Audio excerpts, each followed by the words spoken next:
Bienvenue à tous, merci de nous retrouver sur la chaîne de l'information en continu. Madame, Monsieur, pour scruter ensemble ce qui va ou alors ce qui ne va pas dans le monde entier, bien sûr sous le prisme de l'économie. Tout de suite, la titraille.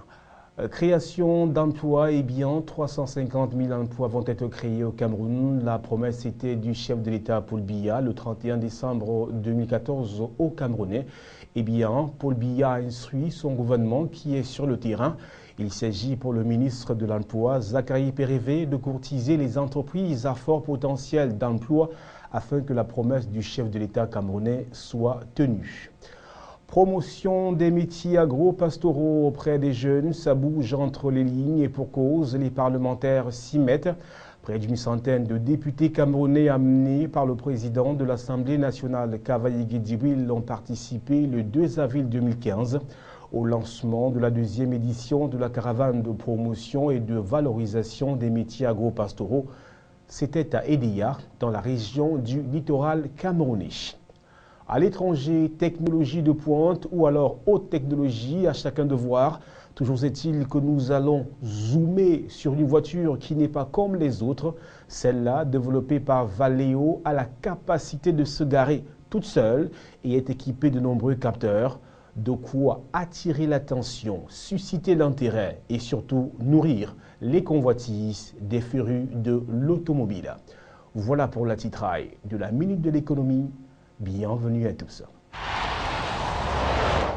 Le panorama de l'actualité économique, Madame, Monsieur, merci de nous retrouver sur Camnews 24, convention de coopération entre le Cameroun et la Suisse. Les deux pays mutualisent leurs efforts. Les autorités camerounaises et helvétiques ont manifesté leur volonté de créer une chambre du commerce au Cameroun dénommée Suisse Cam. L'objectif de cette initiative est bien évidemment de renforcer et dynamiser les échanges commerciaux et économiques entre les deux pays. Cette structure consulaire sera basée à Douala, selon l'ambassadeur extraordinaire et plénipotentiaire de Suisse au Cameroun, Claude Altermat. La naissance de la Chambre de commerce intervient au terme des échanges entre les deux parties sur le thème « Balance commerciale Suisse-Cameroun, échanges, obstacles et solutions ». Afin de booster ces échanges commerciaux, un dispositif d'accompagnement à l'import ainsi que de promotion des importations, le Swiss Import Promotion Programme, a été donc mis sur pied.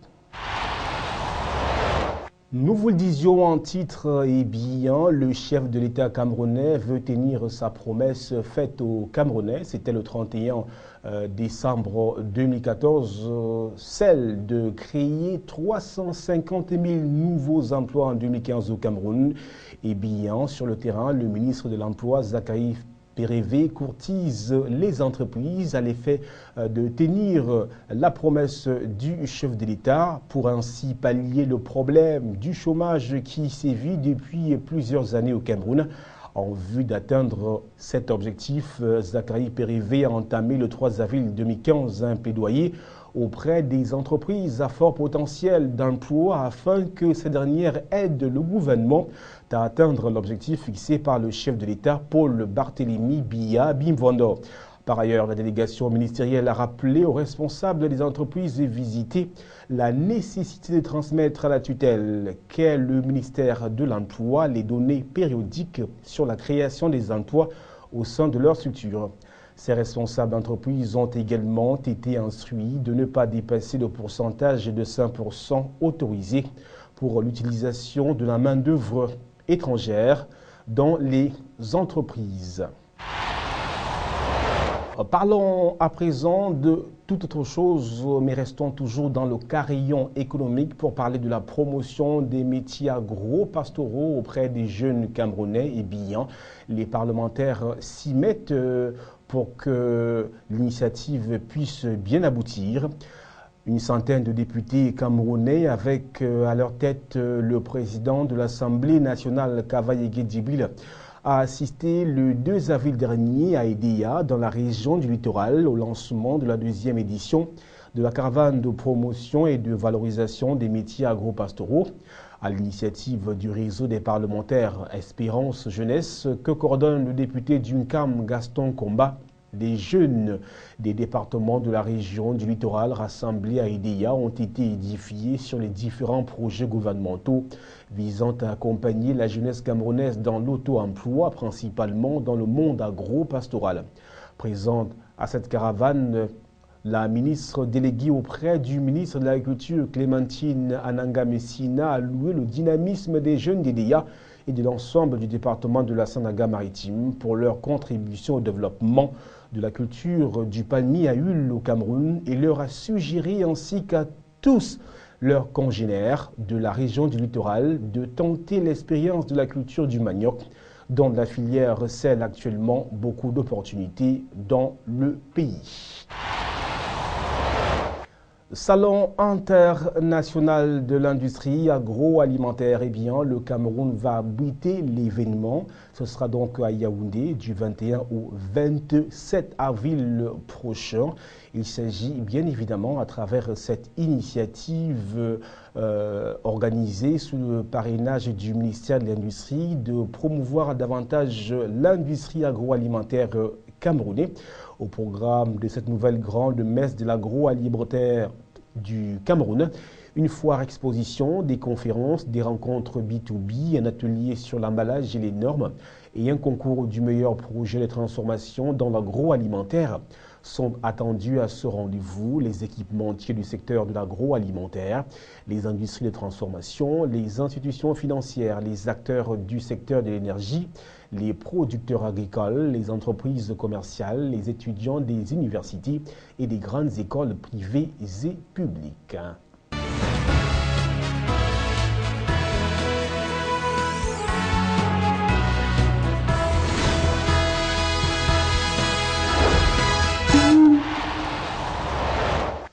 L'économie, elle est dynamique, elle bouge. Eh bien, quittons l'Afrique, le Cameroun, pour l'étranger. On parle de technologie de pointe ou de haute technologie avec justement Valeo qui développe une voiture qui n'est pas comme les autres. Eh bien, celle-ci a la capacité de se garer toute seule.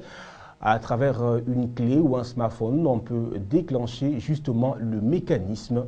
Regardez et surtout admirer.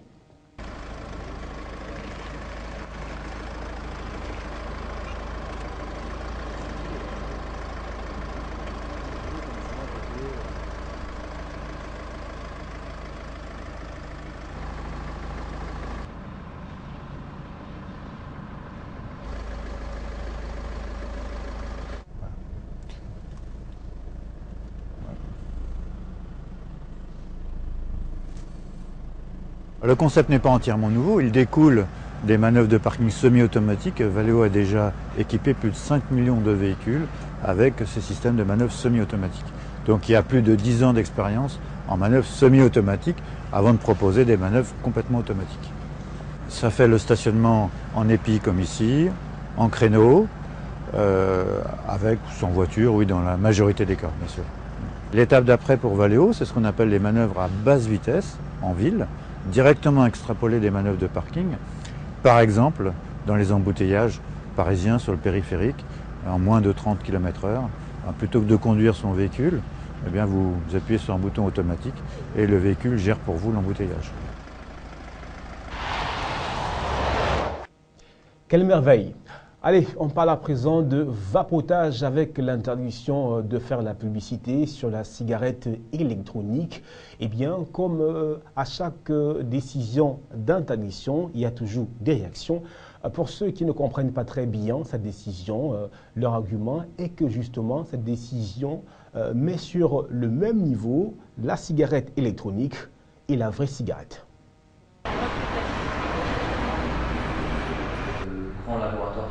Il y a peu de chances que ça passe sur les... Ce qui me dérange dans l'interdiction de communiquer par rapport à la cigarette électronique, c'est que l'utilisateur final va avoir le sentiment que la cigarette électronique et la vraie cigarette est sur le même niveau de dangerosité, qu'il n'y a pas de bénéfice en termes de santé d'utiliser la cigarette électronique. Le marché se développe, continue de se développer, il y a de plus en plus de demandes, de plus en plus de questions, l'utilisateur est mieux en mieux informé, de plus en plus exigeant, donc non, je ne pense pas que ça se porte préjudice directement aux ventes.